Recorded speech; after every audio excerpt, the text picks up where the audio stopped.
Hey everybody, and welcome to Omni Griffin Plays Rogue Legacy, or Omni Legacy if you prefer.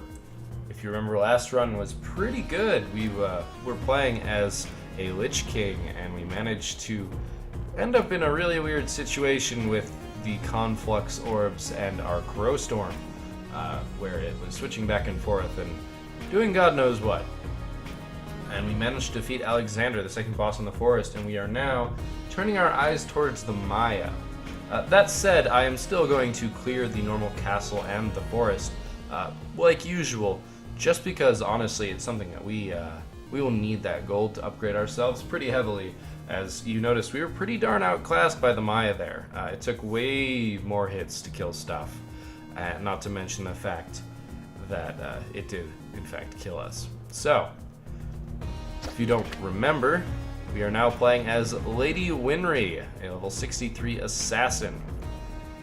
We are a little bit more of a fragile character, but we have a lot of crit damage and a lot of crit chance. So basically we're hoping to do a lot of damage and one-shot various enemies by luckily getting crits. So we have tunnel vision, which no early indicators. It's actually not a trait that I think I've ever ended up taking. And OCD, which means if we break stuff, we will restore our mana, which is going to be pretty good because Conflux Orbs are really expensive. But as you can see, we're going to do about 36 damage, but when we crit, we will get 99. So let's just quick get into the castle and get started.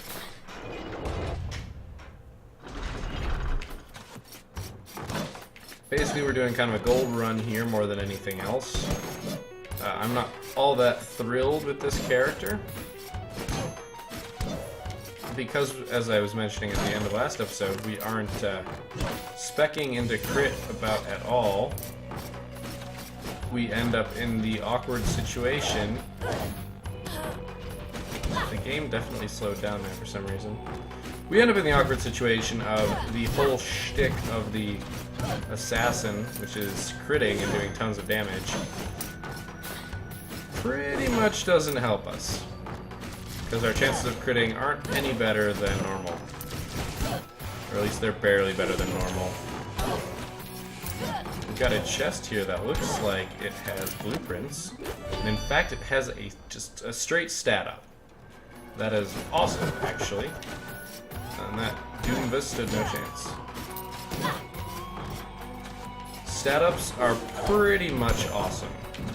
Because, oof. At least there's no spikes down here. Because basically we're buying stat ups at the end of the round after we run out of money. And by doing it this way, or getting it there, is basically saving us lots of money. So I've already found the boss room. I don't need the mana or the health, so I'm going to leave them there. I'm not going to try and defeat that boss just yet.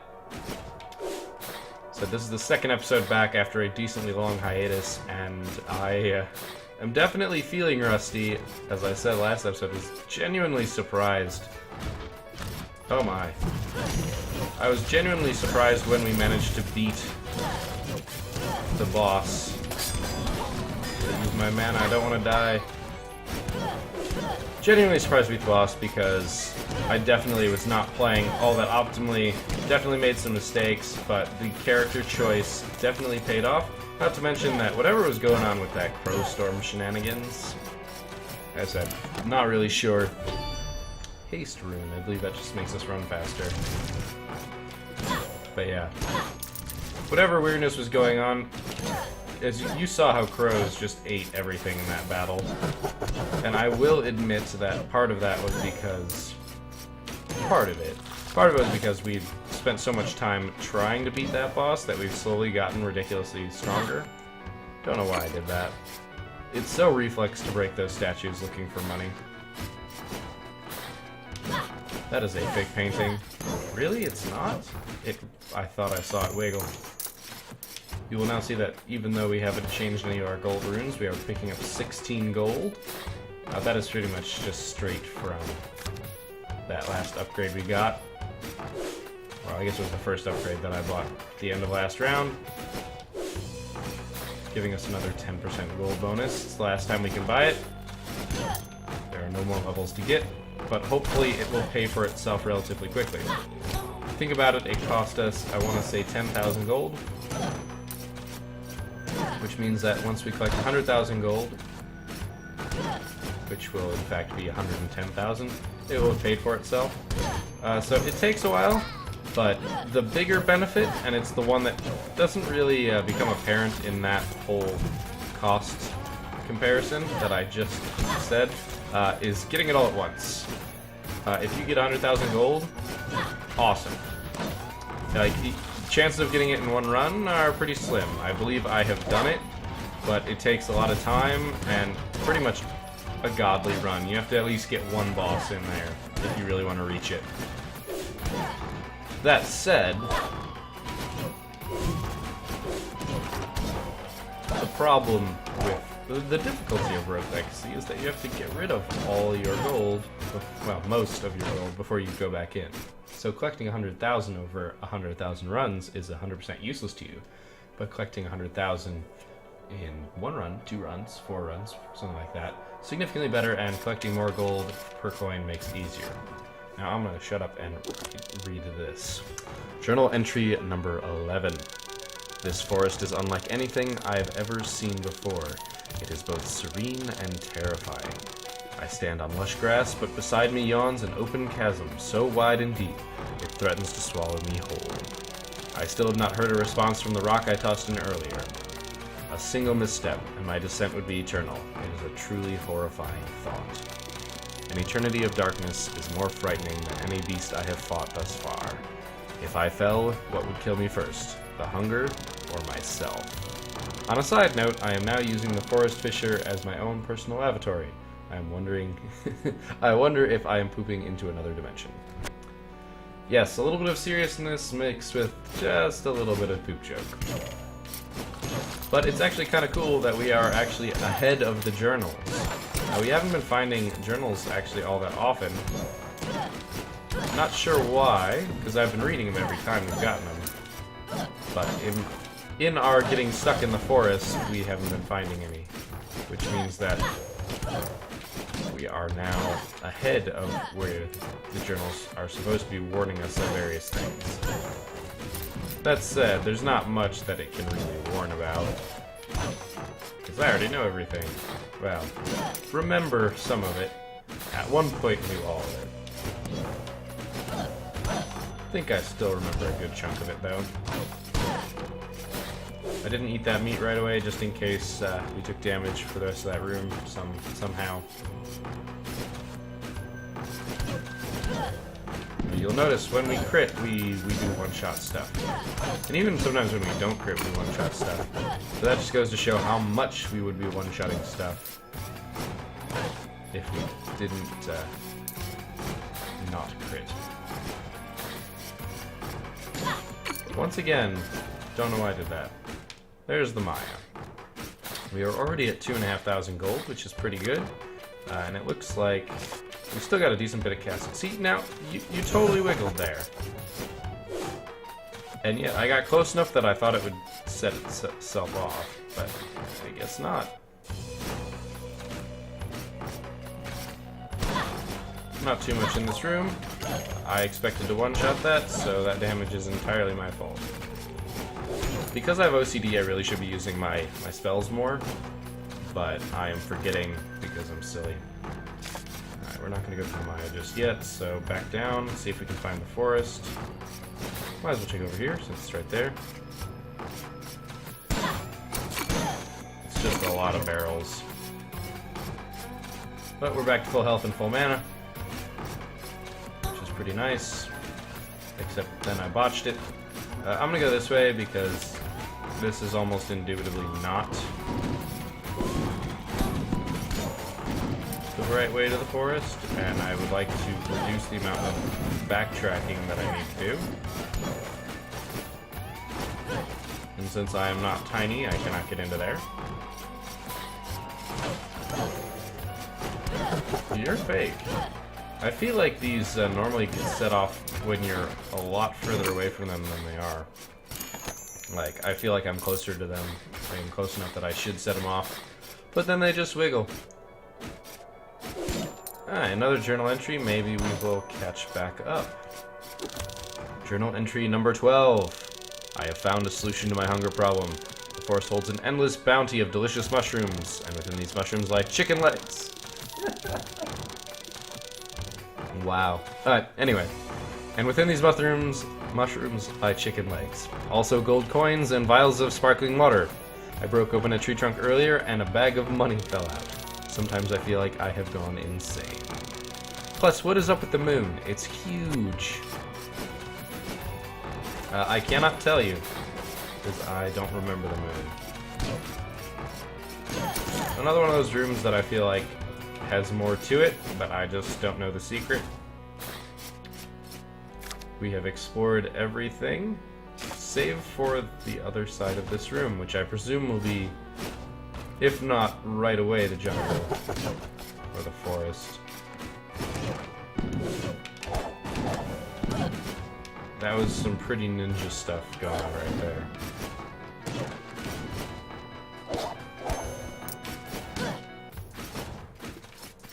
Looks like we're going to have a few more rooms before we get our jungle, but I guess I'm okay with that. Almost got smacked in the face by a giant sword, but not quite. Too slow. You can see I'm trying to save the chicken leg just in case I get hit. I think the irony there would be that I wasn't going to take damage if I hadn't been trying to avoid taking the health. That said, we're getting 3 health per kill, so I'm not worried. More money. Now, if I hadn't gotten the 10%, we'd be at 34 instead of 37. I just feel like that's worth pointing out, because there's a lot of... Gosh darn it, why do I keep doing that? There's a lot of times that 10% gold is the difference in whether you can or can't buy something. Feels weird not spewing coins when I get damaged, but I'm totally okay with it.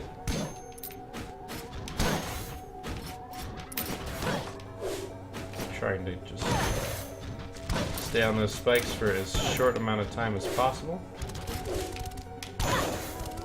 At this point, these are all gut reactions, and when something's running at me, my reflex is to jump. And when you've got double jump, your chance of actually being able to jump is pretty good. Now, I did lose 1 coin for not picking up that chicken leg, which is also dumb. Do I want axe over... Screw it, let's try it. Let's grab the axe. The axe will actually let us defeat this enemy. This is actually what I was thinking about. It may sound a little silly, but I actually thought about whether or not I'd be able to hit other enemies. But now we get another rune.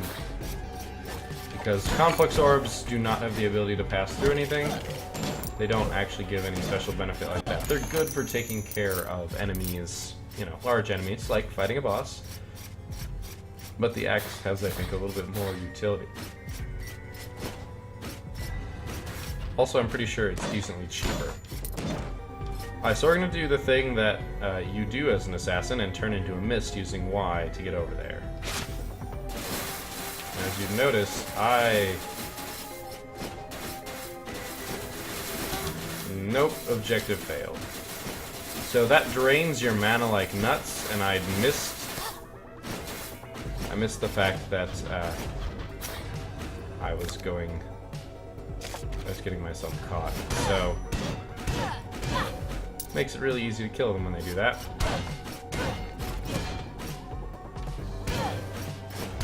But we'll get our hit points back by killing stuff, and we'll get our mana back by destroying stuff. So the answer to our question is stuff.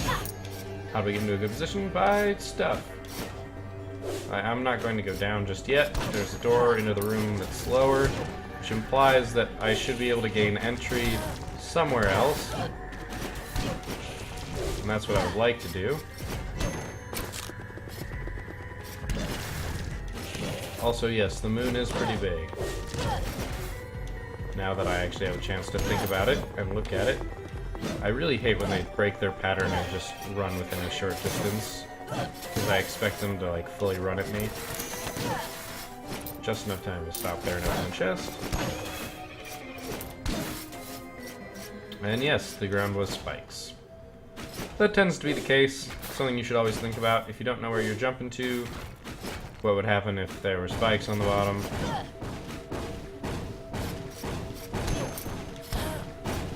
Worth it.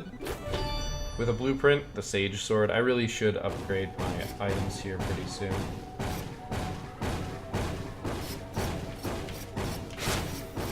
Just turned real fast into mist. I think it cost me 12 mana to not take damage there. I'm going to call that worth it, because I think our mana is going to be easier to get back than our health. No portal casting for you. And that's because we're getting 1 mana back for everything we destroy, versus 3 health back for every enemy we kill. And killing enemies always involves the danger of getting hit by them. Whereas that is not always the case. Not to mention that we are actually getting a mana per enemy as well. I think that treating our mana as a more abundant resource is just smarter. Now, if I didn't have OCD, it might have been different. I might have actually taken the chance. I've only got so much forest left. Without the boss as a gatekeeper as to whether or not we finish the forest, we might finish it a lot simpler, a lot easier than before.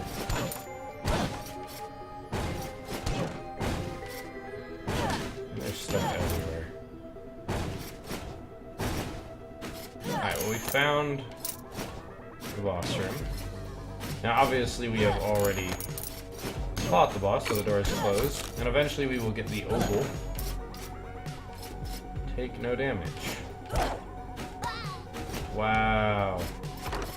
I tried to hit Y real fast, and I just messed up. That's all it was. It was my fingers not doing what my brain wanted them to. Which is still my fault, because both my fingers and my brain are me.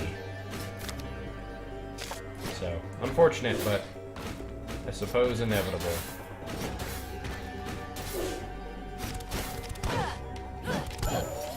Gotcha. So we took a good chunk of damage there, which is a little annoying.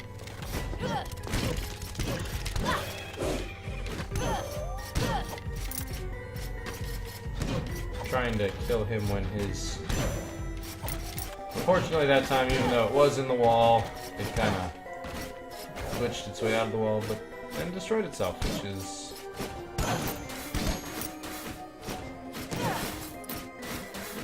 Pretty much you have to walk all the way across both times if you want to get it done. I mean, being small would have been really useful in this run. Yeah, as you can see, we're already back up to full mana, so...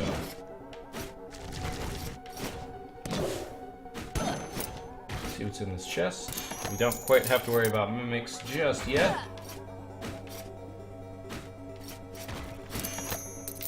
Tons of gold. We are up to 7,000 gold. Very nice. We'll be able to buy almost anything we want, which is always nice. Should probably pick up some of the more expensive upgrades while I can, though I am tempted to just pump it all into damage. Actually, we should probably use it to upgrade our equipment.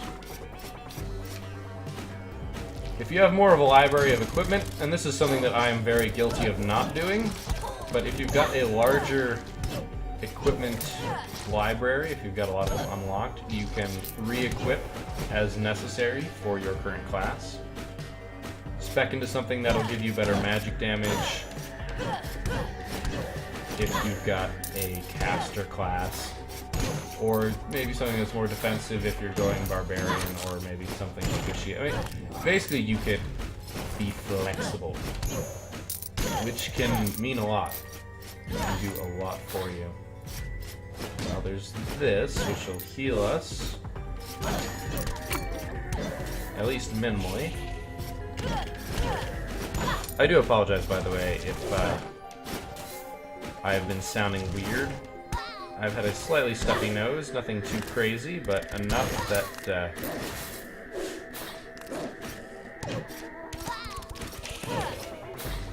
I absolutely must use this because I'm stupid and got hit way too much.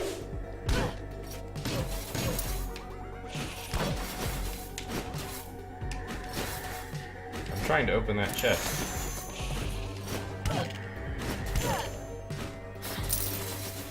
There's at least one more bone thrower, as I saw a bone plummet from the sky. So we are once again on death's door. Now I do know that I have at least one statue with a drumstick in it, awaiting me. I'm pretty sure we left it. There's one room left, I think. It could be two. But it's either one relatively large one or two small ones. And this is with Maya just left. Shoot. Do I hate these guys. Luckily there's not any other terrible enemies here that make having to dodge those truly insufferable. If this guy had come over with him, I would have been in some trouble. We actually are about to break 10,000. I'm thinking we will. 300 left to go. That's 20 more coins. 2 sacks of money. We have indeed finished the... Yeah. We did. We have finished the forest. Jungle. Whichever you prefer. So let us return to the castle. Let's go over here because I'm pretty sure I left the health that I did. That's actually probably what I should upgrade, is what I get from health. You can see how this is a useful strategy. Took that there. Just were there. There's nothing at the start, and we want to go to the Maya, so this is where we're going, and we're just gonna go up. And lo and behold, I did. So we went from a really bad place to a annoying but not entirely undoable place. With some lucky crits, we will be in fine shape. Luckily, we were still slightly invincible. Didn't take 2 hits of damage there, but as you can see, this really is a squishy class, mostly because I'm supposed to be using my stealth to not take damage rather than just face taking all of it. But we have broken 10,000, which is awesome. I saw you there. Oh, darn it. I thought I would be slightly invincible. Lady Winry has been slain by a Doom Trit. Apparently, Doom Trits are the bane of my existence. But, let's choose our heir. I would love to show you a dragon. A paladin, a hokage, a miner. We'll reroll, totally reroll that. And that's a spell sword. We have not, still yet to see a dragon. I was really hoping for one. We've got 2 people that can't see in 3D. And a hokage. We can't crit. So, let's try this. With OCD, I'll be able to use the axe and not care. So, 10,000 to upgrade. We should upgrade this. That's mana cost out. We should upgrade that as well, but potion up. Now they'll heal even more of our HP and magic. That'll be really useful. Obviously we can't upgrade that anymore. Yeah, I lied. I said we should put it into equipment. So let's just look here what he's got, because he's got something new now. That would give us a 10% gold bonus for the cost of 21 damage. That's pretty rough, actually. That's tough. See, now we've got these, which are good. Decrease our mana by 5, but cost us 15 weight. That would be really nice. This is new. Increase our armor by 13. Let's do this. So we increased our armor perfectly. There could have been something else in here worth doing, but those are heavy. I think that was the right choice. Increasing our armor by that much for a relatively low cost. Let's clear out our new rune. Or 2 new runes. I just don't like having the notifications there. So, we cannot crit, but every hit will do 85 damage. That's pretty nice, because remember, with the assassin, we did 99 when we crit. Also, replacement technique. Oopsie. That was a log. I'm pretty sure that is a hearkening to Naruto, but I don't really watch that show. I've seen it a few times. It was kind of fun and entertaining. And I just remember logs appearing when people disappeared. But yeah, this looks like it will be our next run, and I'm looking forward to it. We are going to do some crazy awesome damage. We don't have much health or mana, but we'll see what happens. Anyway, thanks for watching, guys. I hope you enjoyed this. I hope you learned something. We basically just kind of collected some money, but basically every single time you beat a boss and have to go into a new area, a lot of times are going to be, a lot of your runs are going to be spent just kind of collecting up money instead of doing anything else. Because you just don't have the prospects to actually beat the boss, or even just deal with the level itself. Hopefully we will get a ton of money again next time and be able to upgrade it even further, and maybe even get a shot at the boss. If we're doing well enough in the Maya, we should be okay. But considering that this is 85 damage a swing, I'm foreseeing some good stuff in our future. Yeah, once again, thanks for watching Omni Legacy, and I hope to see you guys next time.